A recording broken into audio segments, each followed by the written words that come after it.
Hello குட்டீஸ், இன்று நாம கேட்க போறது ஒரு சுவாரஸ்யமான நெறிக்கதை. வாங்க கதைக்குள் போகலாம். ஒரு அழகான பச்சை காடுல மோமோன்னு ஒரு சின்ன குரங்கு வாழ்ந்துச்சு. மோமோ ரொம்ப சந்தோஷமா எல்லாருக்கும் உதவும் குரங்கு. ஒரு நாள் மோமோக்கு ஆற்றங்கரையில ஒரு பெரிய மாம்பழ மரம் கிடைச்சது. அதை பார்த்து மோமோ ரொம்ப சந்தோஷப்பட்டுச்சு. வாவ், இவ்வளவு மாம்பழங்களா! நான் இதை எல்லாருடனும் பகிர்றேன். அந்த மாம்பழம் ஆற்றுல விழுந்தது. அத கோகோன்னு ஒரு முதலை பிடிச்சது. ரொம்ப ருசி. யார் இந்த மாம்பழத்தை போட்டது? நான் தான்.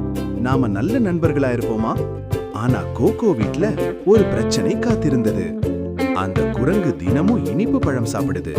அதோட இதயம் ரொம்ப ருசியா இருக்கும். அவனை கொண்டு வா. மறுநாள் கோகோ மோமோவை தன் வீட்டுக்கு அழைத்துச்சு. மோமோ, என் முதுகுல ஏறு, நான் உன்னை ஆற்றை கடத்துறேன். மன்னிச்சுக்கோ நண்பா, என் மனைவிக்கு உன் இதயம் வேணும். ஐயோ, என் இதயம் மரத்திலேயே விட்டுட்டேனே. குரங்குகள் இதயத்தை வெளியே வைப்போம்.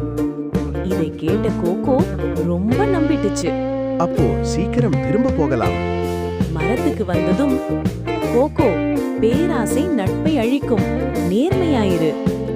மோமோ மரத்துல ஏறி பாதுகாப்பா தப்பிச்சுது. கோகோ தன் தவறை உணர்ந்துச்சு. பேராசை எப்போதும் தோல்விதான் தரும். இந்த கதை உங்களுக்கு பிடிச்சிருந்தா லைக் பண்ணுங்க, ஷேர் பண்ணுங்க, சப்ஸ்கிரைப் பண்ணுங்க. மீண்டும் இன்னொரு கதையோட சந்திப்போம்.